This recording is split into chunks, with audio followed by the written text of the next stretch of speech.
Stella, you be quiet over there. How do we get a mic on Stella? Do we need to get a mic on Stella? She snorts like a pig. Or a pig dog. Pig dog. That jingling you can hear is Pig Dog, also known as Stella. Stella Barnaby Wallace. You're a dog naming consultant. All right, well, I suppose it's time for us to start this right episode in. of the Video Reformation. You're probably wondering why I sound so much better this week. The question is, will you? Over the course of the episode. We've had a eagle-eared producer of ours, as well as an eagle-eared, it's not eagle-eared, is it? It's eagle-eyed. What would be the eagle? Owl-eared? Owl-eared. What's a good listener? Deer? Dog? Dogs can hear. Yeah, dog-eared. Yeah.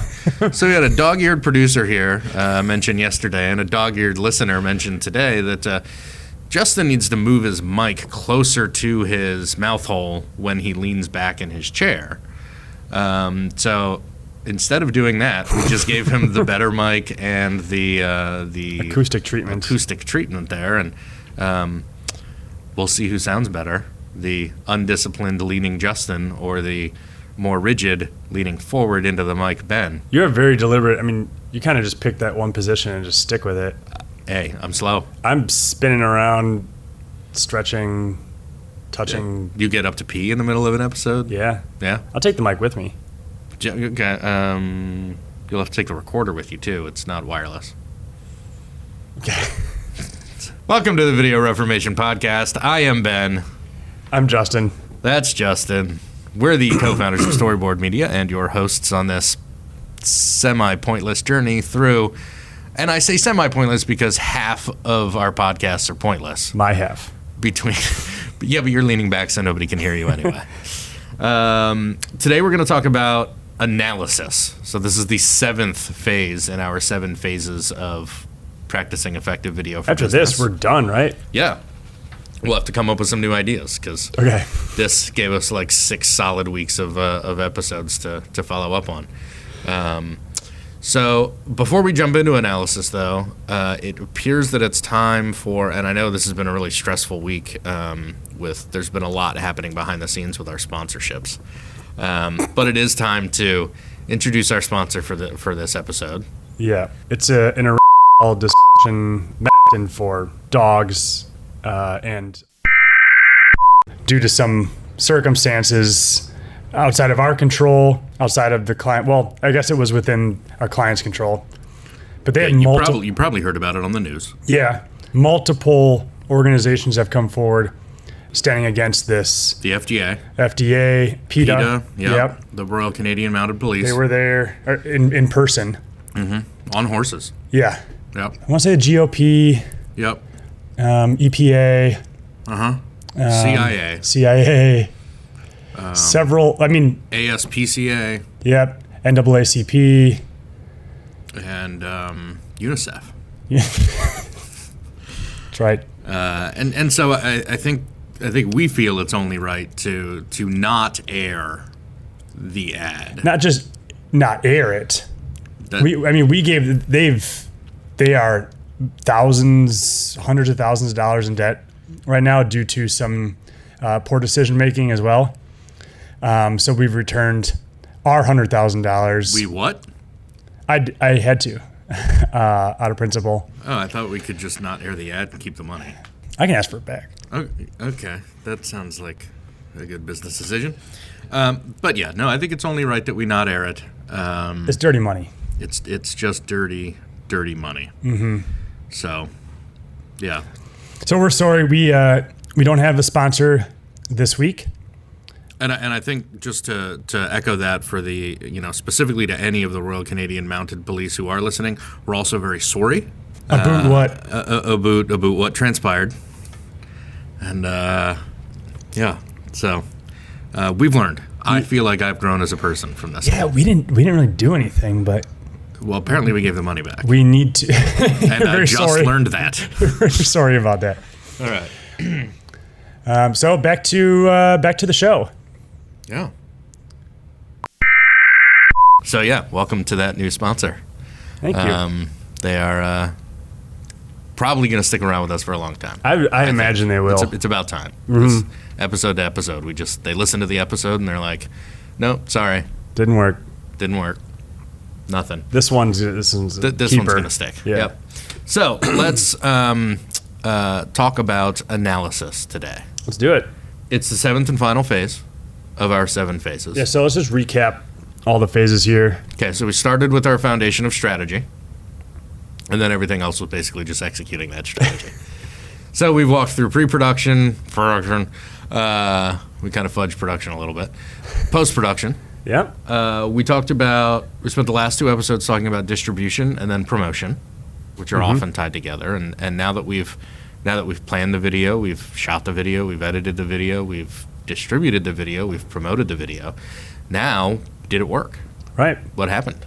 What do we learn? What do we do next? Why did we do this? And did we do what we set out to do? So we're going to talk a little bit about metrics. I tend to group metrics down into 2 groups, vanity metrics and value metrics. So we'll talk a little bit about the advantages of either. Just because I call them vanity metrics, they aren't necessarily useless. Mm-hmm. But you learn different things from vanity metrics than you learn from value metrics. We're going to talk a little bit about insights because honestly, anytime you're talking about analysis, it's just numbers. Numbers are just numbers. Like metrics are metrics. And without somebody to provide some context and understand what that all means, they're not really actionable. Mm-hmm. So understanding what these numbers mean is a big part of analysis. And then what did we learn from those insights? And what can we do next? Yeah. What do we do differently next time? What do we tweak to this? That kind of thing. And I think it's important to note also that this isn't, you don't necessarily just analyze a video like once, right? This is an ongoing practice. Sure. This is something that... This is what the main part of the pyramid of our 7 steps that make this a practice. Yes. Yeah. It's also important to look at your video library as a whole because there are certain things you can learn about individual videos, but there are also certain things you can learn about your content overall. Mm-hmm. Your viewers overall. Yeah, and I think, that really lines up with the part of the manifesto that, that talks about measuring, right? We'll measure everything that we can, but we'll also learn from that. So that's something that we should discuss a little bit too. Is not just and to me that's really where I see the value in the vanity metrics is, as opposed to the value in the value metrics. The value in the vanity metrics is that you get to kind of test a lot of those suppositions. Did we do this right? Did we have the right assumptions about our audience? Those kinds of things. Shall we jump in? Let's do it. All right. Why don't you start by, you've got vanity metrics, value metrics. Mm-hmm. Tell me what the difference is there. The vanity metrics are a lot of the player metrics that you see. A lot of stuff that YouTube provides. Mm-hmm. So it's number of views. It's play rate, which play rate is basically of the people who loaded the webpage that this video is embedded on, how many people clicked play. Engagement, which is how much of the video did they watch. And it's not always necessarily that somebody has to watch all of a video. If there's a webinar or if there's a how-to series or something, once they have the information they need, they don't have to watch the entire thing necessarily. So, but you don't find value. Well, I know you've already said you find value in some of those things, but why is that? Why is engagement classified that way as a vanity metric? Well, I think so much of it is just how it's been positioned by hosting platforms that provide these types of analytics. Everything is about increasing engagement, getting people to watch more of your video. And I think part of the evolution of video for business is that, one, if you're being specific, then you're probably creating more shorter content. And so, yes, it makes sense that you want, if you're making one point in your video, you want somebody to watch all of that point and then take the action that you want them to take. But I think it also comes from this maybe 5 or 6 year old version of hosting where you didn't have the opportunity to build in any calls to action. So it was something that was like baked into your edit. And at the end of your video, you'd go to like the client logo and then learn more at, or sign up for a free trial at. And so it was all about getting people to get to that moment in the end where you finally, for the first time, ask them to do the thing you want them to do. And there's so many tools now that give you the ability to do that before, during, and after the video. That, you know, with whether it be custom events or pop-ups or annotations or whatever, that you don't necessarily have to get to the end of a video. So if somebody's got the information they need to move on in that journey, whether move on to another question or self-select out or say, yes, this is right for me, then I don't know, it's just one of those that I feel like there's been a lot of importance put on, but it's not necessarily as important as some of the other things that you can match. But again, I see the vanity metrics as, you know, what do we learn about the content we created and what do we learn about our audience? So the engagement is going to tell you whether you made a video too long. Sure. Or whether you should position one of your annotations or custom events at a different spot, because now they know what they need to know. Now give them a call to action and a little pop-up instead of making them wait to the end of the video. Yeah, you're not saying that vanity metrics are useless in any, I mean, you're not in any way are you saying that. I mean, I think I like to refer to them as vanity metrics and value metrics because being a little bit polarizing gets people's attention. Yeah. And so I think, you know, well, some contribute to revenue and some contribute to understanding your audience. And the other side of the coin is the value metrics. The value-based metrics are like your click-through rate, your conversion rate, advanced analytics like revenue attributed to a certain video or video, like actually closed sales, where this person who bought this watched this many videos and, you know, like Vidyard has that Salesforce integration, for example. Right. That you can set up on your dashboard exactly how much each video and your video library overall has contributed to revenue that you've been able to generate. Those, to me, have much more value from a business standpoint than the vanity metrics where you learn, okay, well, let's make this video shorter next time. Or let's put this embed above the fold on the website so that we can increase our play rate. Or, you know, let's put more money into our promotion campaign to get more views on this thing. So for me, it's more that I break them down between there's that like, and some of those things are public facing too, right? Like on YouTube, it shows how many views videos have. To the public, there's a psychological aspect of that if you come across, if you're searching for a video and you see two videos right next to each other in your search results that maybe have exactly the same content or tell you how to take these 5 steps exactly the same way, people are more likely to click on the one that has 3 million views over the one that has 412 views. So you know, they have their value, they have their place in learning what you're doing, but because those are the ones that have been around longer and because those are the ones that are so often cited, it's just, I mean, if I have any themes in this podcast, it's that I kind of abhor the intellectually lazy. It's like because they've been around longer and because they're pushed by even YouTube, like people just think that views and engagement and play rate are all that matter. Right. And they're not, because when it comes to your business, there are metrics that are much more important to your business. The other metrics really relate to your content. How do you feel about that sort of halo effect? Somebody watches a video and they may have seen it as a part of a pre-roll campaign and they don't quite take action, but it's kind of like putting straws on the camel's back, you know? And eventually it takes effect. I mean, what does that mean for video? How do we attribute that? Well, I think that's, you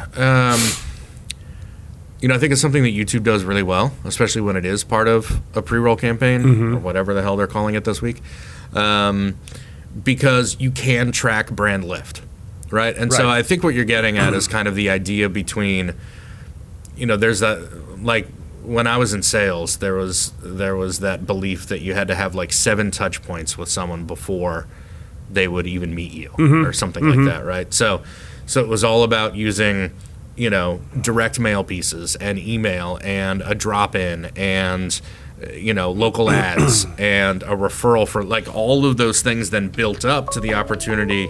What the shit? We're all professionals here, damn it. Maybe it's ads calling, asking for their money back. Get out of here.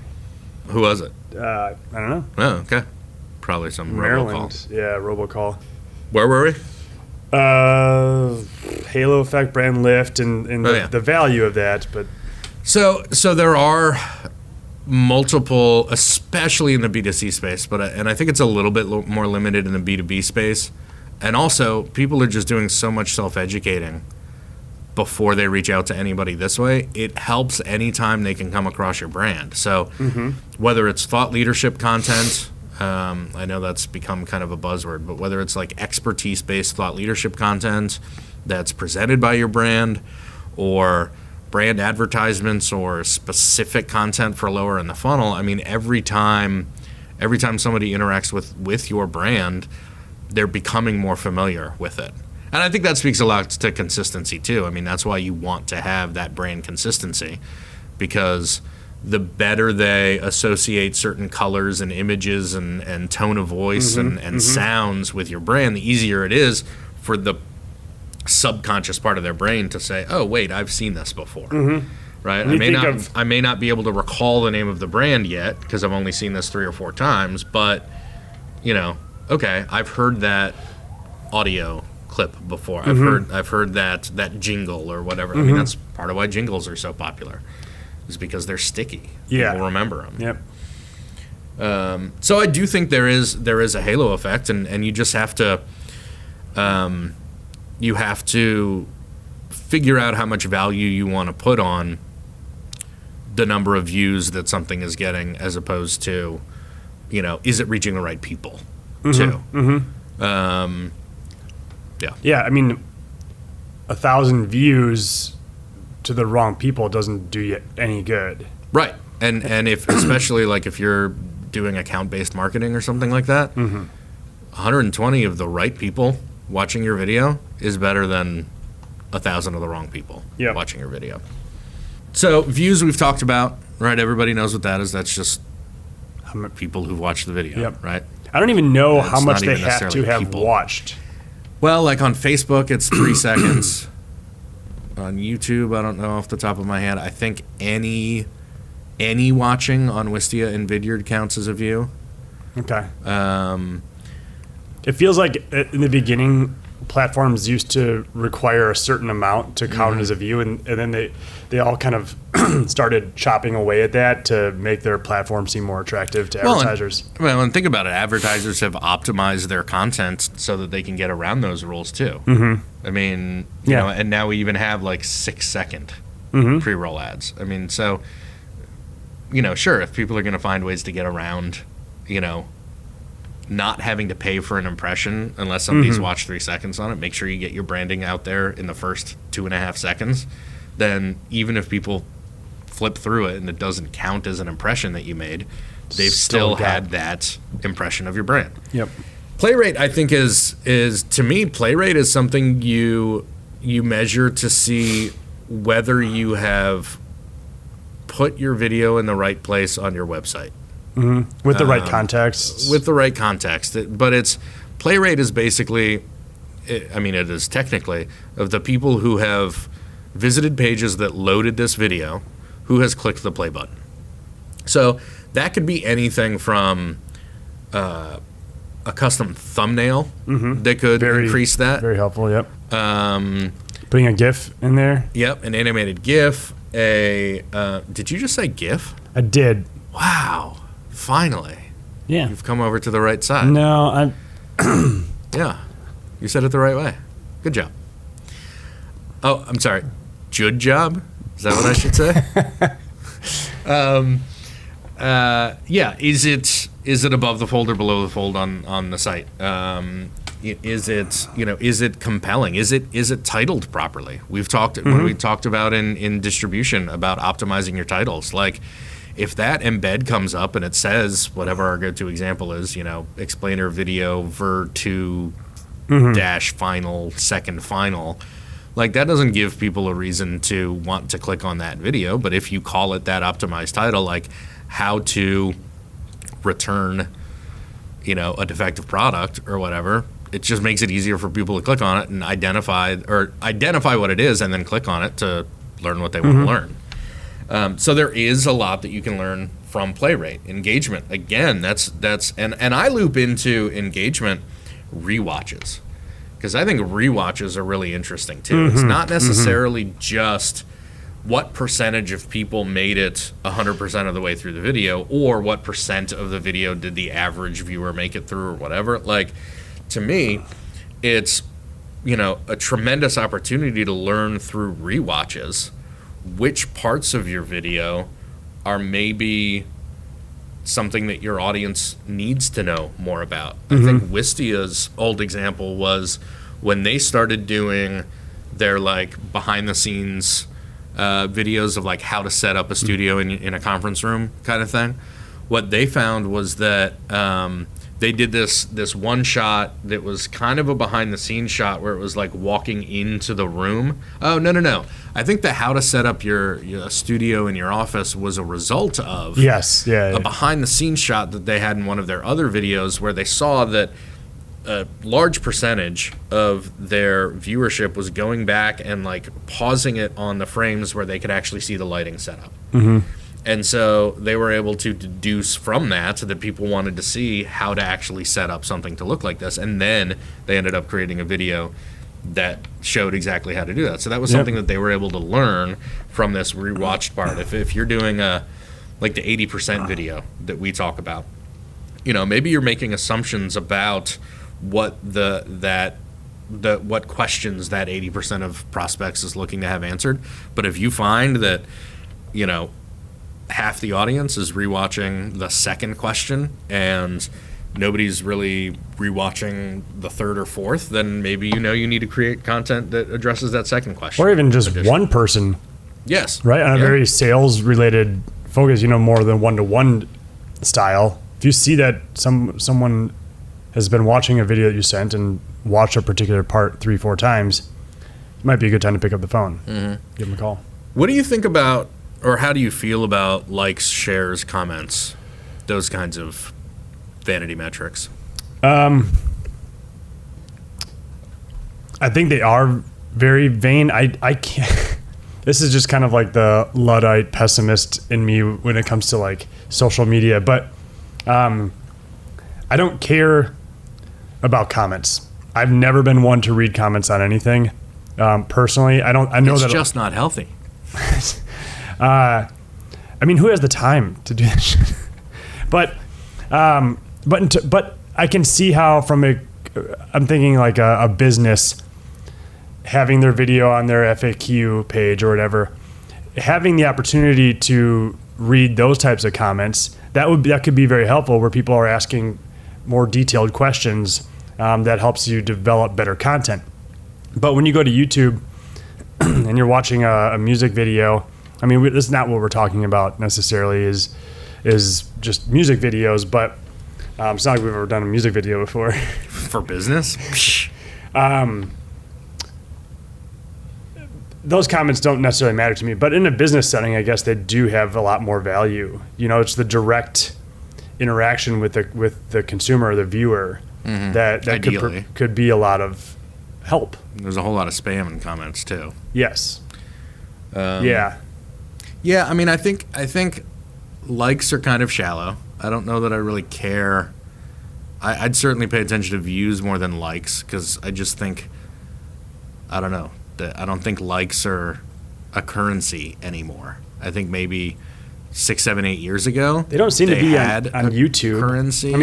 You'll see something with millions of views and 200 thumbs up. Yeah. Shares, I see the value in shares, especially in an industry or niche kind of thing where someone who is in your audience appreciates something enough to share it with people who are probably also in your audience that you wouldn't have reached out to otherwise or wouldn't have necessarily gotten to otherwise. And so I think there's a social proof in the B2B space with shares, right? We've talked about the law of diffusion of innovation, where there are certain people who just need to know that other people like this or respect this or have used this or whatever it is. Well, even just seeing a colleague or somebody who does something similar to them share something gives it more weight than something that may just show up as a promoted post in their feed. But yeah, comments, I think if you're in the B2C space, definitely pay attention to your comments because there may be legitimate customer issues that come up in comments. I mean, at B2B is just the same. Yeah. This is, you don't see a whole lot of comment options on a website. No. But that's what bots are kind of taking over for these days. You just shake your head like... It's just, comments are a mess. I mean, I don't think I've ever commented on a video that wasn't ours and we were trying to get, ratings, reviews, and subscriptions up like on a podcast. But yeah, it's just such a waste of time to go through them. And so I don't know. I know there are people's jobs out there whose role is to, or part of their role is to monitor comments on their company's videos, and I pray for those people. And I don't pray for anything. But I pray for those people because they got to deal through the 90% of it that is either bots or terrible people or like stupid people or whatever. So, yeah. Comments are where some of the lowest form of humanity go. Yeah.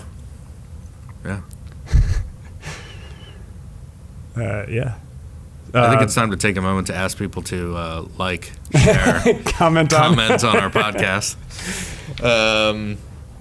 Like it and share it. Just don't comment on it. Unless you have something nice to say, don't say anything at all. Okay, let's talk about value metrics a little bit.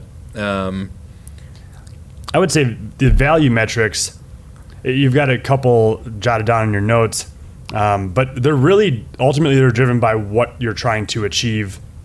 That's how I would define a value metric, is which metrics are going to report the kind of information that I want to know. Absolutely. Just to see if this was successful or not. Yes, because that's what this whole part of it is about. We're checking the metrics to see, did it work? Right. Did it do what we wanted it to do? Brand lift, if awareness and brand lift is your goal, then check the views. Brand lift. Yeah. Views is good. Check the YouTube's brand lift metric. Right. But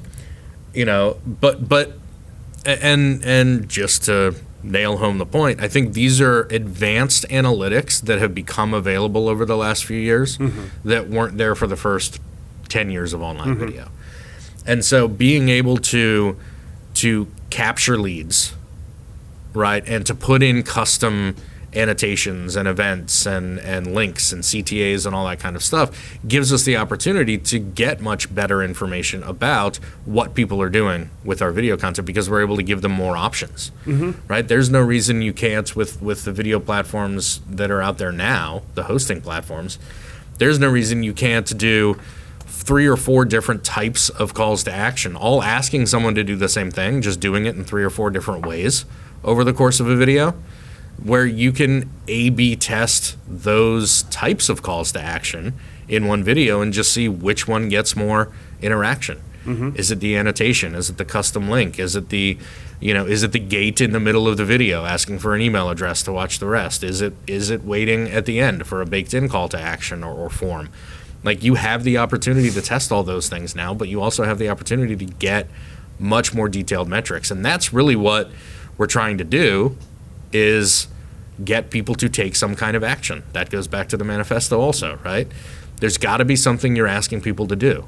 Otherwise, you've wasted their time and your own if you're educating them on something or showing them something and not asking them, even if your ask is, hey, remember our brand a little bit next time you see it, right? Even if, to go back to the brand lift thing, I mean, if that's the purpose of a piece of video content, then that's perfectly fine. Then, but it's probably that we want people to actually give us their information or move through their journey and ultimately buy something. And so that click-through rate is that kind of marketing end of it, where you get to see what kind of interaction and how much interaction you're getting with a piece of content. And then that conversion rate is, how many of these people who watch this actually turned into customers. Or did what you wanted them to do as a conversion. Yeah. Because I just think about customer success, and you're not necessarily getting them to buy, but you're getting them to continually appreciate your product, right? Mm-hmm. Or use your product better. Yeah, exactly. Yeah. No, that's a good point. And I know there are others, but like it's really just trying to make the point that there's more to metrics than, plays and play rate and all that kind of stuff. I think one of the things that you can do with these advanced platforms too, and I think this comes comes a little bit into marketing, definitely in sales and maybe a little bit in customer success, is the opportunity to do some lead scoring also. So you can actually now track individuals' viewing behaviors over your library. And based on certain, like 23 did this really well, does this really well. They just make it easy to do. Because they make it easy, exactly. Yeah. And it's in some of the other platforms too, and it almost feels like it's too, like you need to know too much to do it. 23 makes it really easy to just kind of set your sliders to attribute the right weight to certain actions. Yep. But it's some combination of basically how many videos in your library someone has watched, how many times they may have rewatched a video, which videos they've watched. You can designate certain videos at certain stages and weight certain stages differently. But essentially, it can then kind of compile all of that information and score that lead for you. So, that's really important information for marketing to have, to say, hey, this is a priority sales opportunity. Sales, go get this. It's a fantastic number for salespeople to have as they're nurturing people through the process, because they can start to prioritize their engagement with prospects based on how much those prospects are engaging with them. And I see it working in customer success too. Once you've got people into the customer ecosystem, how much are they continuing to interact with your brand, and the onboarding information that you're giving them, the quarterly product updates, all those kinds of things. The more that people are interacting with that, the probably stronger affinity they have for your brand and your product. And there's always the opportunity to buy more. Yes. Too. Yeah. I mean that those are the two main sides of the customer success coin, as churn and upsell. Managing churn and Yeah. So keep people from leaving and get others to buy more. People to buy more. Yeah. Anything else on metrics you want to discuss? Do you want to get into what platforms do you feel like provide, like for a B2B company, where might you direct somebody? It's kind of, I know it's very case by case, like depends on what CRM you have. And yeah, hosting platforms from an analytics standpoint are very case by case. They're also changing so often now. I feel like, in fact, Vidyard added 2 more tiers last week that I haven't jumped into enough to know exactly what is available there. But, if you didn't listen to the distribution episode, we talked a lot about hosting platforms in that one. YouTube has very basic vanity type metrics. They don't give you the opportunity to capture leads and track click-throughs and do all those kinds of things. So that's a little bit limiting. Vimeo now has 6 levels of service, I feel like. Yeah. And so they have like so many of these are certain analytics included in like Pro and Plus, and then there's like advanced analytics available in professional and enterprise and business and whatever the other ones are. Wistia, I think, does a pretty good job of keeping all of their analytics available to anyone. You're just limited by how much content you can upload with that plan, and then what the integrations you have with. So they've got their like. So as long as you paid for the integration, you'll get all the information. Yeah, and then if you don't need to integrate it with anything, then you can drop down to their middle platform, and you just still have access to all those analytics. You just can't hook it up with Marketo or HubSpot or Salesforce, whatever it is you're using. We've talked about 23 before. 23 is, again, it's great with the lead scoring. It's got, it's great with capturing information. It's great with CTAs. It's just they've got to fix their lag time on their servers so that stuff plays better. But they've set it up in a pretty user-friendly interface. I think they're a little lacking on the integrations. It's hard to call it you're shaking your head. It's hard to call it a user-friendly interface. Yeah, it looks young. It looks young, but it also, like, it doesn't feel overwhelming. Yeah. Like, sometimes Vidyard feels like I have to be a coder to figure some of these things out. But they've got the most robust integrations and analytics. Yeah. So, that's the trade-off. I mean, I'd rather have access to those analytics and, have a steeper learning curve to figure out how to access them than not even have access to those kinds of analytics. To be quite honest, I don't think either of us know what Brightcove gives you, but we keep trying. It has to be good, but they don't necessarily give us the information we need. As long as if I could give them like 2 or 3 couple $1 million leads, they'd probably talk to me. They'd better, but you can't really give them the $2 or $3 million leads until you know more about the platform. Yeah. Okay, I think we should maybe talk about some insights then. Okay, because if we've got all of these metrics. Tell me, if I told you that a video that you released 3 months ago had a 78% engagement rate, would you be happy or sad or confused? I would feel indifferent because for some people that's really good. For some people it sucks. If I told you that something had that a video that you initially distributed 6 months ago had 1,047 views, would you be happy, sad, or indifferent? It's like saying that car's blue.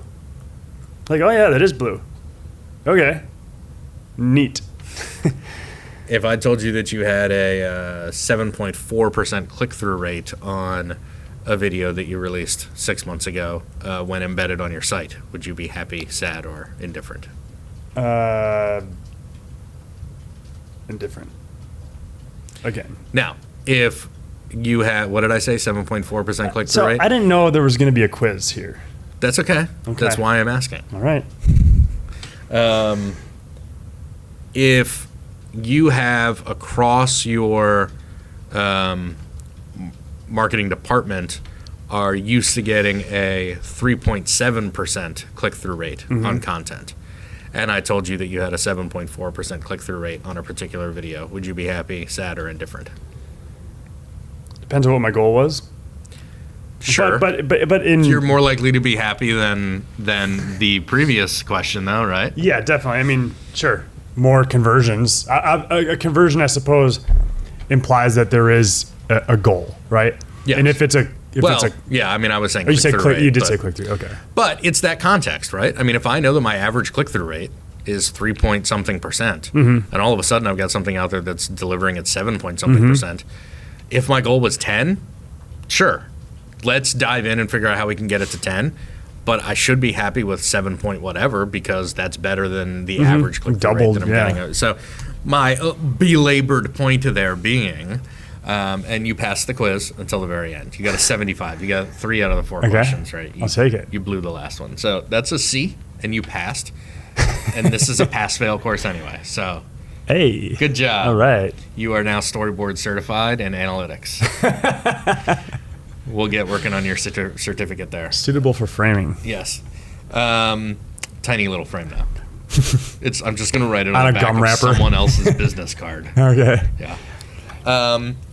But that context is how you get to your insights, right? I mean, you've got to have somebody there who can say, okay, these are my numbers, but either this was our goal, and there's a binary decision there. Did we hit our goal or not?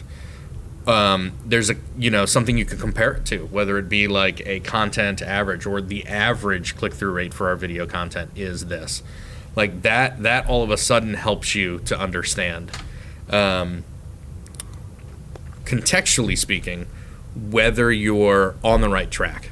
Yes. Succeeded, need to rework something, those kinds of things. But that's why it's so hard, I think, for a lot of companies to invest in the platform because they're not going to know for a whole nother year whether those analytics that they have gathered are even and good. As far as I know, wink, wink, nudge, nudge, Vidyard, Wistia, Brightcove, 23, insights don't come with those platforms.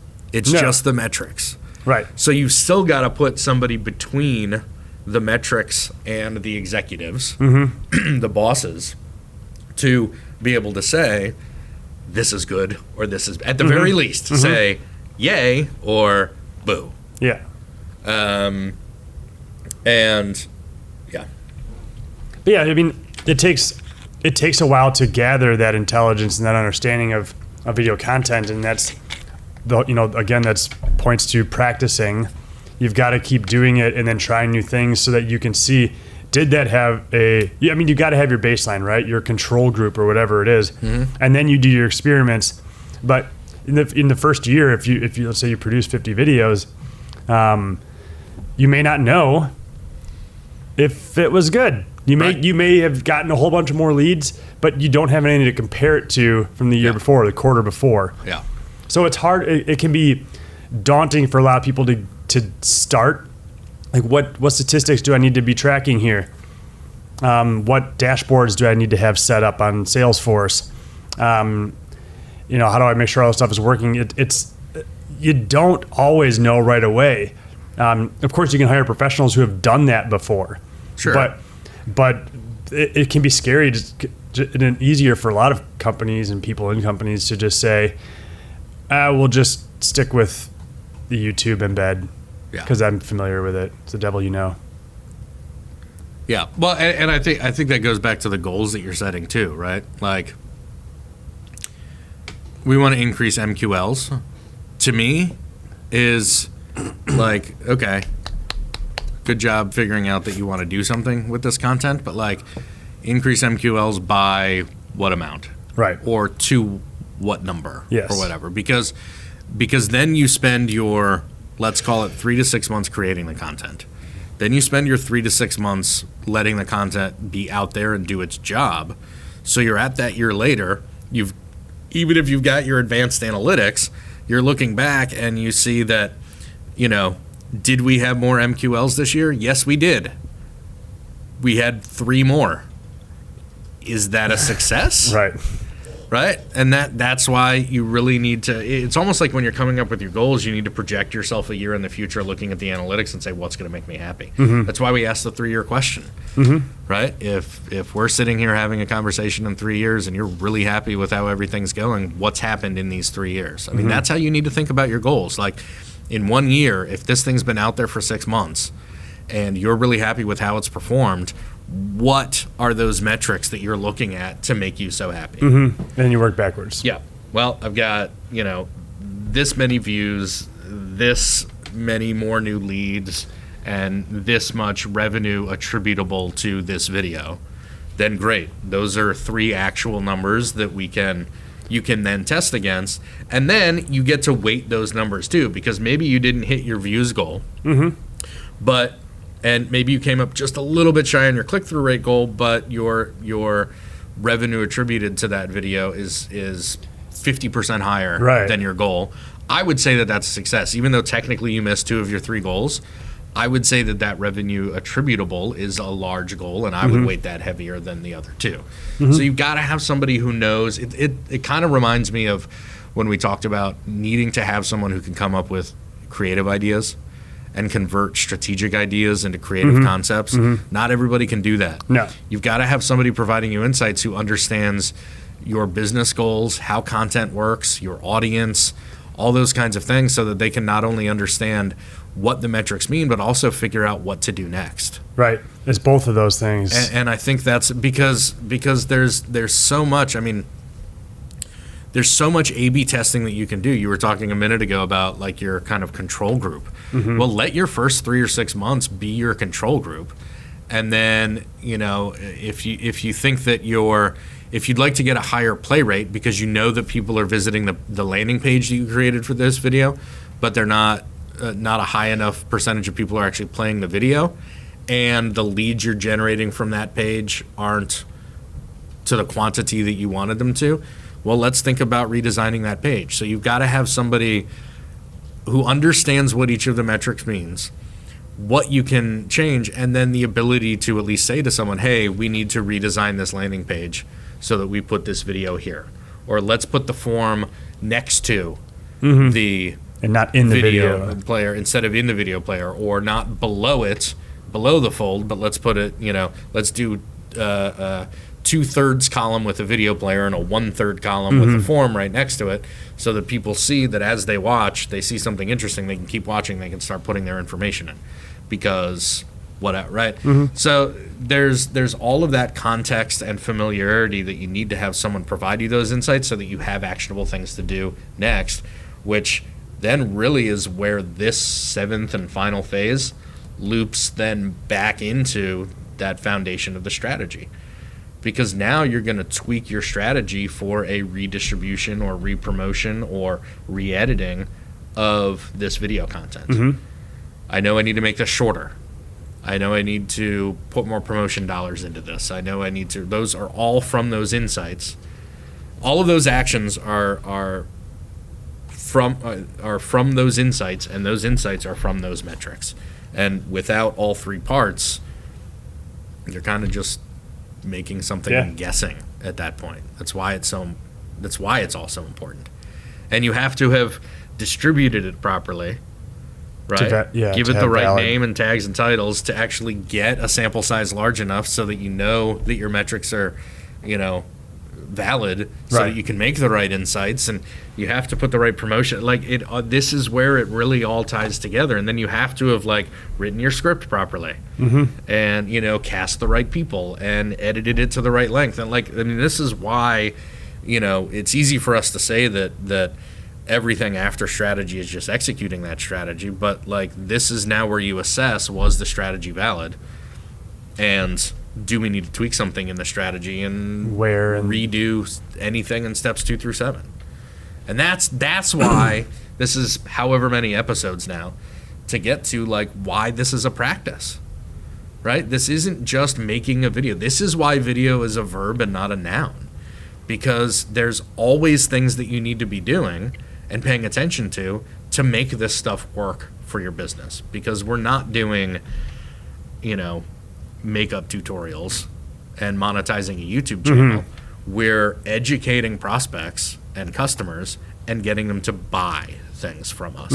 So it doesn't matter if we have 1 million subscribers, because we're getting sponsorships based on those 1 million subscribers. It matters if we're reaching the right people who can buy our product, increase the revenue for our company, and let us all keep doing our jobs. I'm going to step down from my soapbox now. Kind of got off on a thing there. Anything else we need to discuss on analysis? No. I kind of blacked out. I kind of blacked out for the last 2 minutes. You did a lot of talking today. It was good. It's this new Micah music. Yeah. It's really, I don't know, I don't have this wall in front of me, so I feel much more included. Or maybe you're more receptive to ideas from the universe, because maybe you're not in this Faraday cage. Yeah, maybe. All right. So that's analysis, and that is also the final part of our series on the 7 phases of practicing effective video for business. I'm looking forward to thinking about what we're going to talk about next. Yeah, well, that'll happen sometime between now and next Tuesday. Or the following Tuesday. Yeah. Ooh, we should do a podcast recording from San Francisco. Oh. That'll be fun. Yes. Yeah. On Monday? Then we'll have to bring Anthony. Or Wednesday? Oh. Well, we can just have him train us up on what he does, and I'm sure we can... Or we could just hire a local producer. I'm sure that'd be cheaper than flying Anthony out. Anthony don't want to go to San Francisco anyway. No. Too liberal. Yeah. Psh, Anthony, right? Anthony's too liberal for San Francisco. Yeah. Okay, so thanks for listening. Thank you. I doubt you made it this far. If you did, hey, rate, review, subscribe on iTunes, comments. Stitcher, and wherever. Yes, add comments and wherever you blah, blah, blah. And we will have a lovely new episode for you next time. Episode 15 is going to be all about something that we're going to figure out between now and when we record it. All about video. All about video, probably for business. Yes. And we'll have a new sponsor by then. Yes. Yeah. In fact, I just got a text while we were... Oh, good. They're probably... The office is bugged, so they were probably listening and being like, whoa. If is sponsoring, we got to get in on here. It's not good. Oh, it's not? No. Is it somebody we had lined up that wants to withdraw? No, again. Oh. They didn't like what they wrote for us? They didn't like the way that we delivered the lines, I guess. Were we supposed to use an accent or something? What did they say? Gosh. It's just a lot of cursing. A lot of cursing. Yeah. Well, maybe they can use